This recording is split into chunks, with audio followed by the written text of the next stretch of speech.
New York City, it's Modern Stiches Live with Ashley Scarborough. She's the girl about town, the girl about fashion, and the girl about hot topics. She's introducing us to all the latest trends in the fashion world, and she's giving us a sneak peek of all the behind the scenes. And guess what? We'll meet all of the latest and upcoming talent in the fashion world from this fabulous fashionista. Get ready because this is Modern Stiches Live. I wanted to get together with some of the people that I've met along the line that are just doing amazing things in fashion. And you were one of the people that I thought about. And it was just really important for me to kind of understand your story and kind of get a background and just do a casual interview about Avenue and everything that you're doing. You have a lot going on, girl. I do. I really I looked on like my intern Ariel, who's been corresponding. I was on your page, and she's like, "Oh, owner of this, owner of that." I was like, "Whoo, we got to step it up." People have got to step it up. So I'm trying to just put my feet in everything. As you could. I want to marginalize myself just as a fashion designer. Like I'm too complex for that. I see. So tell me about it. And I know that can be, this is probably redundant, but people deserve to tell their story. So tell me about your journey in regards to fashion. My name is Nareasha Willis. I am 28. I'm from Jersey City, New Jersey. So I'm a city girl. Okay. So I was actually raised in the projects, Booker T projects. Fashion just always been a part of my life, subconsciously. I just think growing up in the Black community, we always got dressed, no matter what. It's a thing, yeah, for sure. Yeah, all the time it was a fashion show for us. So that's something that, played a part of my life. And I didn't realize that I was such a fashion girl. Until I had a conversation with my mom. Okay. And at this time, I was maybe a junior in a college. So I attended Seton University. So my background is journalism and PR. Okay, journalism. So after I couldn't finish college because of financial reasons, my mom sat me down and she was just like, fashion is always something that you were into. Right. In second grade, I was sketching, bathing. Like I was sketching. Wow. Yeah, I was sketching. I didn't know that this is what I wanted to be because fifth grade, I wanted to be the first Black female president. Right. So how did I get here? President does sketches. Right. So I started a fashion blog. So it highlighted Black designers. This was in 2013. And it was called Avenue N. So, people that know me for Avenue N from my Instagram and things of that nature. So that's where that name came from. So basically, and why Avenue? Why Avenue? Avenue, I'm from the city, and I always was in New York attending events. Okay. So basically, Avenue, the street life. So it was basically the mantra was no matter what field you're in, we all have a destination. We just take different avenues to get. Oh, I love that. I love that. Like I would interview people and say if I'm interviewing you, and it's like this avenue is Modern Stiches. You know what I mean? So we're talking about your story and your journey and how did you get to your destination. Love that. Yeah, so that's something. So I was always big on spotlighting other Black designers, things of that nature. So I took my journalism background and fashion, I put it together, and it was a fashion street blog. And then we must be twins. So I started the blog, did really well with that. And then I was like, okay, I want to be in front of the camera. I want to be a fashion media correspondent. So I moved to LA. Oh, wow. Okay, so what year was that? Yeah, this was 2016. Okay, so kind of recent, somewhat recent. Yeah, okay. So, 2016, I just packed my stuff and I moved to LA. Didn't have a plan or anything. I just moved to LA. And I started working with EUR Web. I don't know if you're familiar with that, but it's like a Black entertainment website. Okay. So I started doing red carpets for them. And then I noticed I liked it.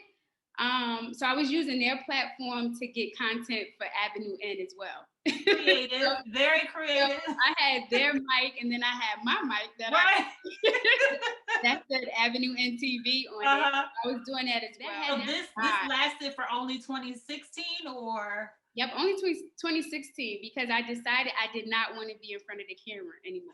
Okay. And it was taking a new avenue.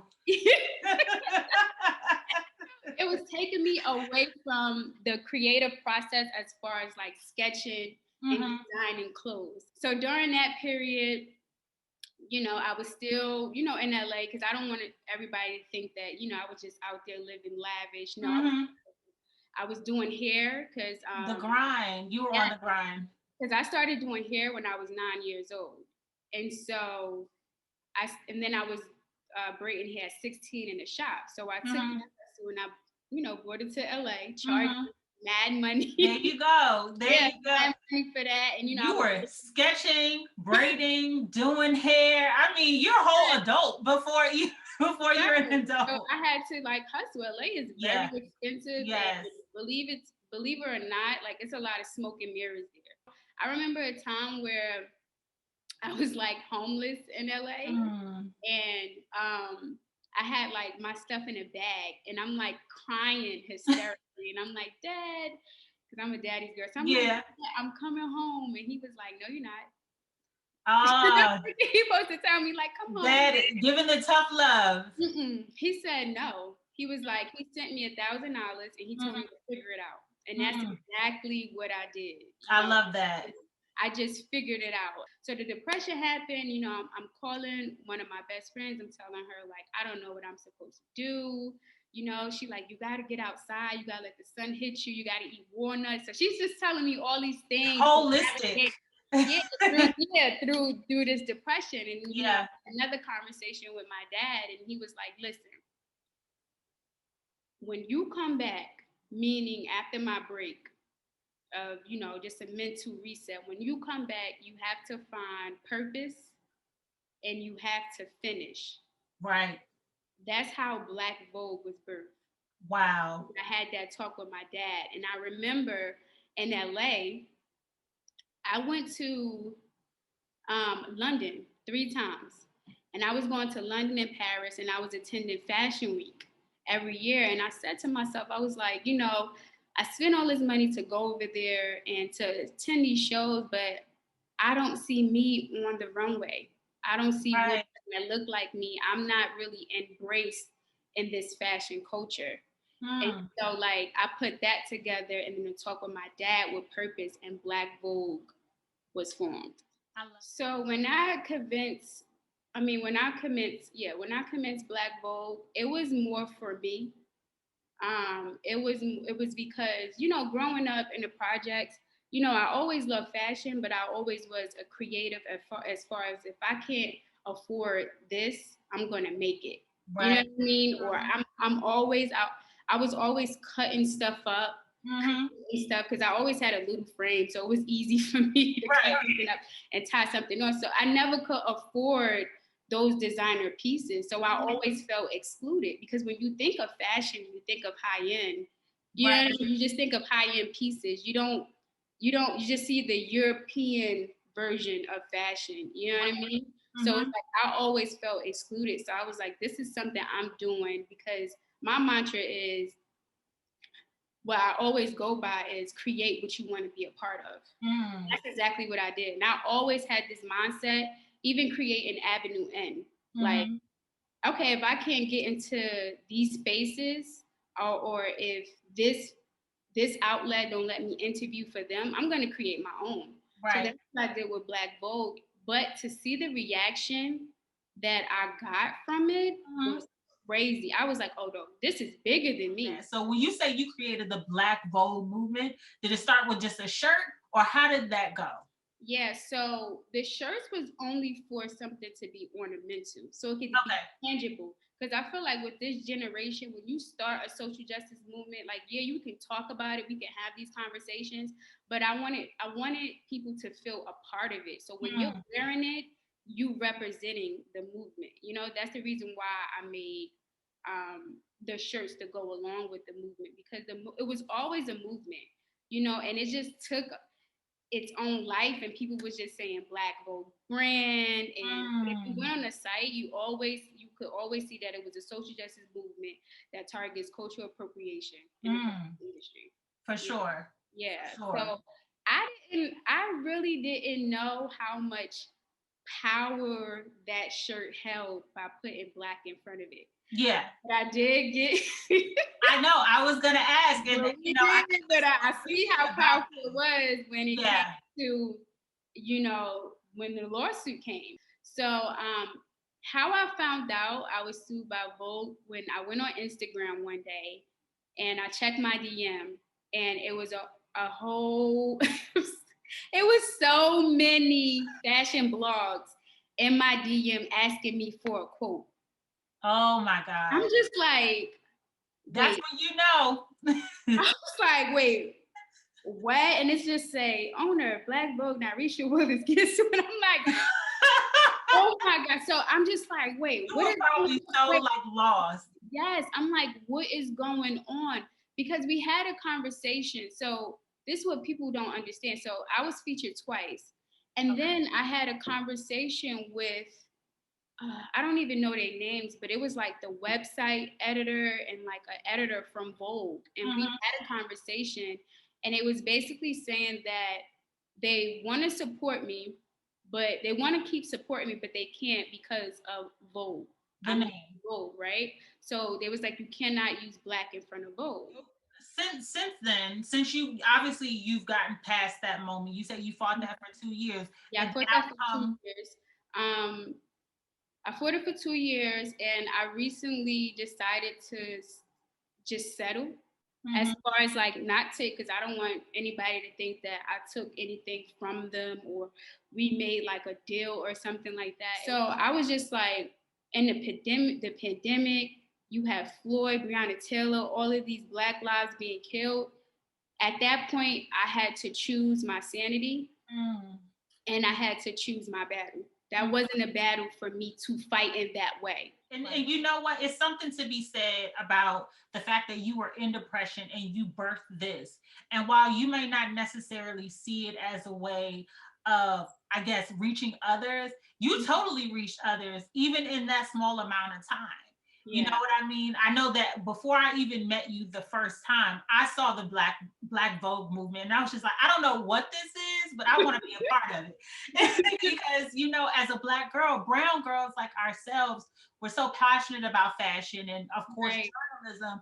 We want to elevate ourselves. We want to see ourselves in each and every one of these brands and do our best in fashion, but we're not represented the way that we should. And so this was a movement that, you know, all of us really just wanted to back you on. So let's talk about the event from last year. That was so great. So that's supposed to be something that's annual. We supposed to do it again. I was like, I can't wait till next year. Oh, we had a blast. We had a good time. You showed up and showed out. And I noticed you had just some amazing people I had already seen, but I saw April Walker there.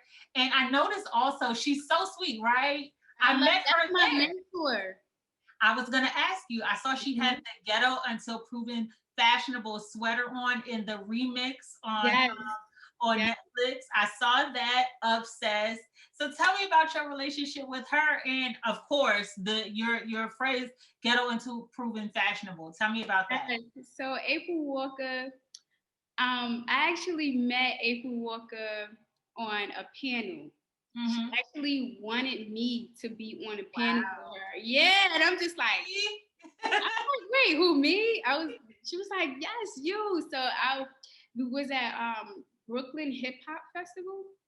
Yes, it was at Brooklyn Hip Hop Festival. I think I flew from LA. Yeah, I flew from LA to be there. And the first time we met, it was just like the chemistry on the stage, the way she supports me, like, I couldn't ask for, and it happened so organically. Wait, just to clarify, so Black Vogue is no longer I'm no longer using Black Vogue. I still have the movement though, but it's called Nostro Get, which means New Ghetto. Our ghetto. Okay, got it. Okay, so no more. So last year, so tell me about what the event was about last year.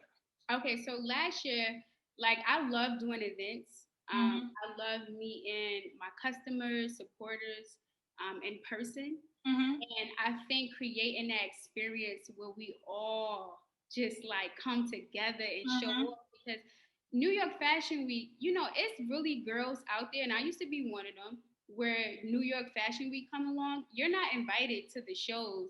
However, we're still advertising that YFW, you know, whether we're standing in front of a wall, you know, just having it, the hashtag and stuff like that. So I was like, no, this is going to be an event to celebrate Black fashion during New York Fashion Week, and everybody is invited. I love that. You know what I mean? Because we don't always get invited to that. Right. You know? Absolutely. Yeah, so that's what it was all about. And it was basically a garden, and it was filled with trees outside. It was just like a garden of like Black melanin. Everybody wore like different colors. It was just so beautiful. It was really a beautiful. We did the Soul Train line. Like I had drinks that were called, you know, Ghetto to Prove Fashion. Dear white people. It was definitely a nod to Black fashion, and to me, it was like a breath of fresh air. It really was. It really was. That wasn't my first event. Like prior to that, I did Everything is Ghetto, where I rented out a museum of only Black art that was displayed, and we did like, you know, like Everything is Love with Beyonce and Jay. Yes. So I did that where Everything is Ghetto. So we had like quarter juices. We had I think I saw you post that. Yes. Yeah, we had like it was lit.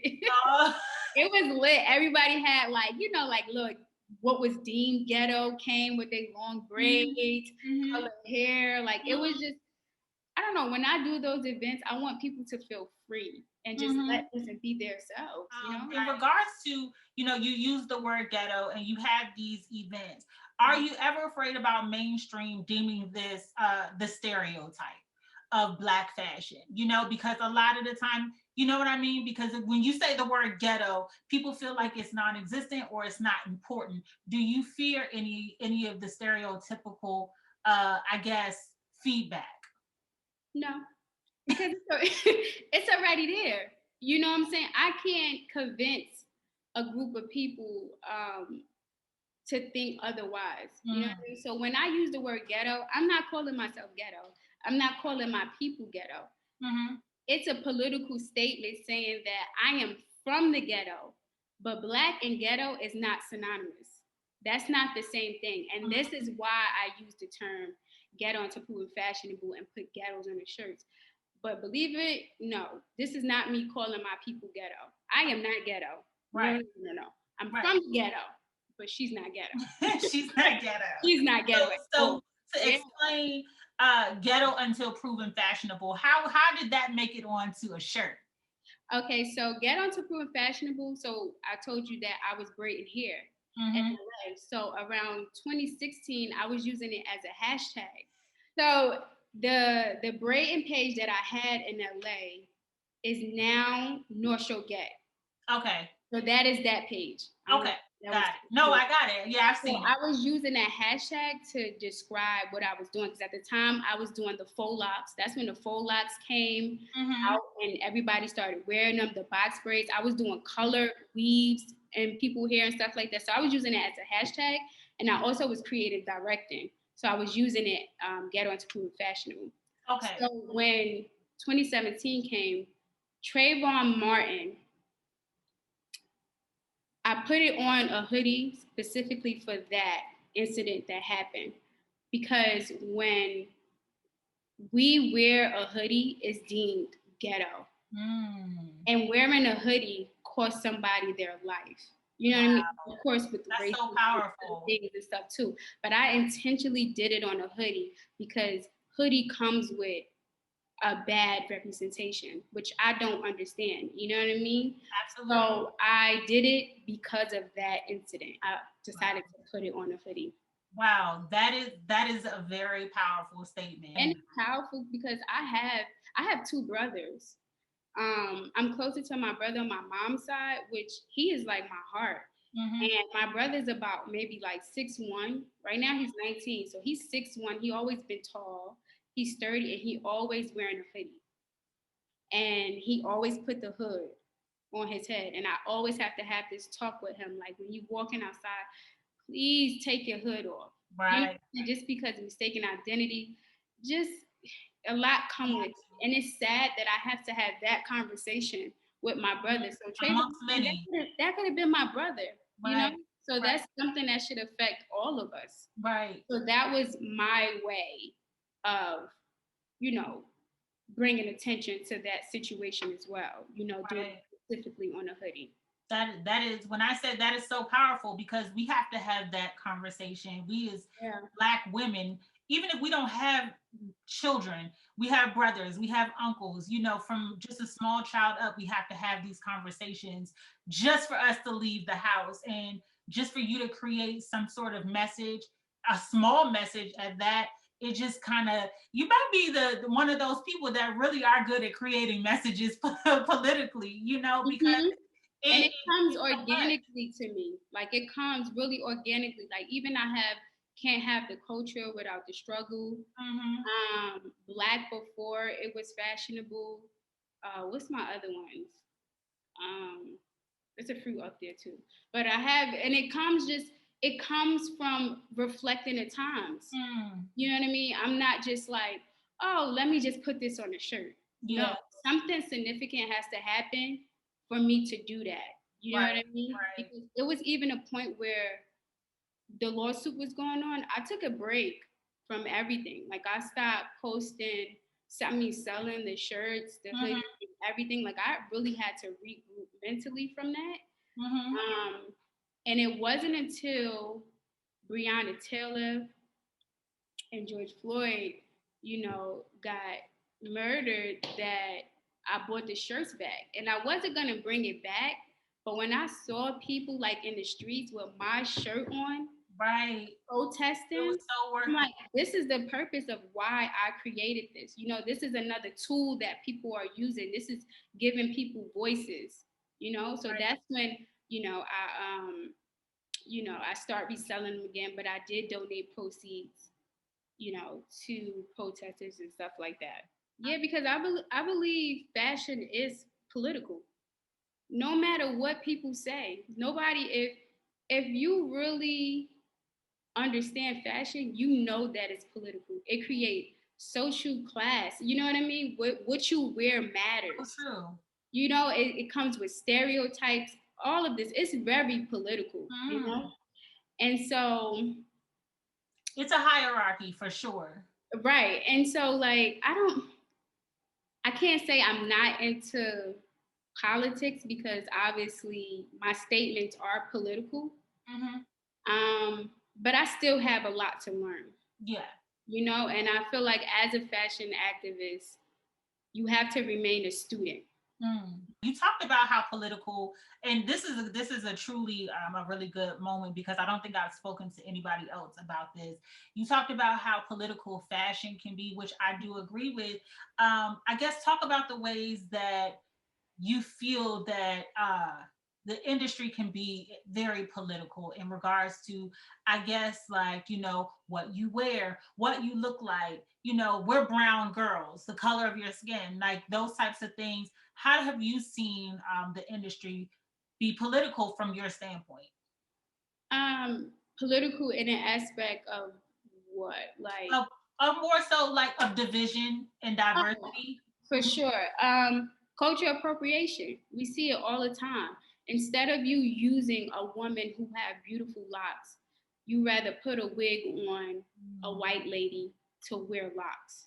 Or instead of you choosing a beautiful Black woman who has an afro, you rather put it on a Kardashian in a wig with an afro, or Gigi and darken her skin, tan her skin. You know, so that's when it gets political. Like, why are you refusing to show Black and brown people in these outlets? thing. But one thing I learned a lot of things from this lawsuit is that we can't continue to ask for a seat at the table. Right. It's like, we asking to be a part of something that's not designed for us. And I think it's time to move on from that and just create our own. Right. And I had to learn the hard way. It drained me financially, absolutely, mentally, emotionally. But I'm really at a point where it's like, we have to create our own. And that brings me back to my mantra of what, I go by, create what you want to be a part of. But now it's just like, just create your own. Right. Don't even ask for acceptance. Don't even ask for permission. Like, we just have to create our own because it's not designed for us. It's just not. Like, we just have to be real with ourselves at this point. It's like you take all the energy that we're taking to, ask for a seat at the table. We could be building our own. Tell me about what you launched on November 13th. I saw you launch something. Yeah. So, and I made a note of it. Tell me about that. So yeah, I'm so proud of this. So it's a capsule. So before I drop a full collection, some people call it a collection, but I call it a capsule. It's a capsule. Okay. Before I drop a full collection, I'm going to do 4 capsules. So the capsules just consist of random designs because I have archives. I've been designing since second grade. I have designs from 5th grade in a briefcase. Like, I have all these designs. So these are just archives that I have, and I just want to test the waters and see how it goes. Yeah, and see how. So the capsule is called Nuova. Okay. It means new in Italian. So it's just new beginnings for Avenue. And Avenue is from Avenue N, but I just took out the N and the E. So it's just Avenue. And I birthed this, and I'm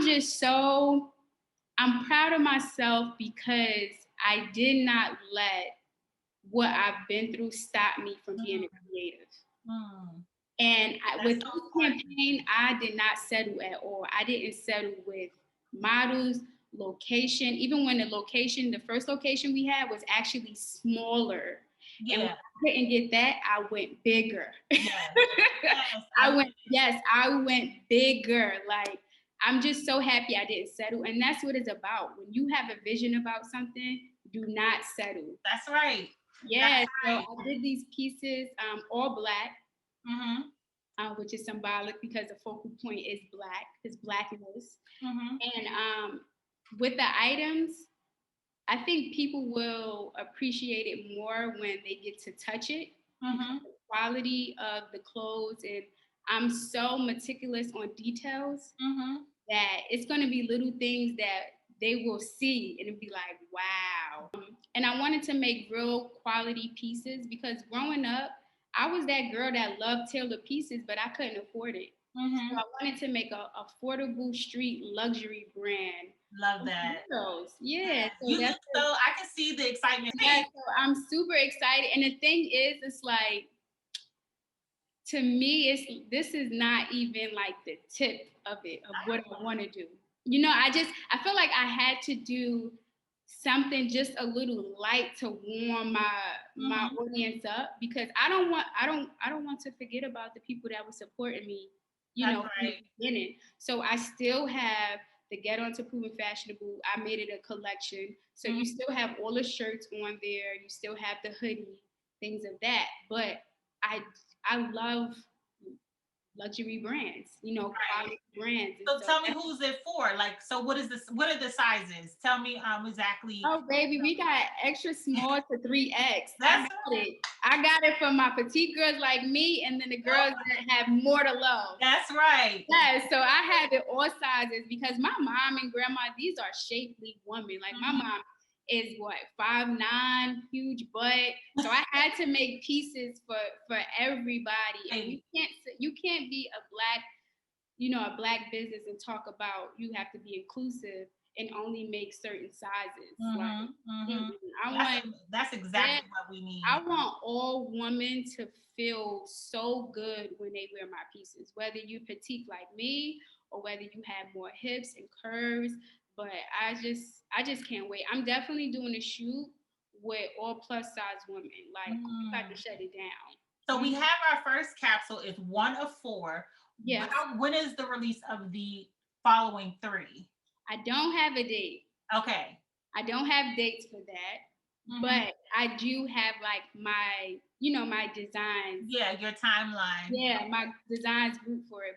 But how things is going with COVID, you know what I mean? Like, you just don't know what's going to happen. You never know. Yeah, so I'm just going with the flow. So that's why it's the pre-order, on the site, just to be safe. As a designer, speaking to all designers out there, I think all designers right now should be doing pre-order. I love all of this. I just want to say that your story reminds me of like a self-help book. People don't understand, like you go into the whole, well, the depression, and people think that you can't overcome that. They think that when you're in fashion, it's just on go, go, go. But I think that this time frame, especially right now during COVID, is the best time to take a break. Yes. To reinvent yourself and figure out what you want to do. And purpose. You have to find your purpose. Once you find your purpose, like your brand or whatever you're doing, it's gonna last. Right. It's gonna last. Like, even when I took a break, like my supporters were still there because my brand is purposeful. Right. Like, it has a message. Look, we're here. Yes. I'm for it. It has a message, and I'm really transparent, on my Instagram. And one thing that I went through with the lawsuit, I took a back seat. Like, I wasn't posting anymore. People, my friends was like, why are you not posting your outfits and stuff like that? I'm like, girl, I'm trying to get my mental health right. That's right. I got my mental health back. So I thank God that I have like a really strong support system, because fashion is not easy. Regardless if you seeing people putting, words on a shirt, or, what I'm saying, whatever you see, it is not easy. None of it. Cut and sew. Cut and sew and manufacturing, it's not easy at all. Not at all.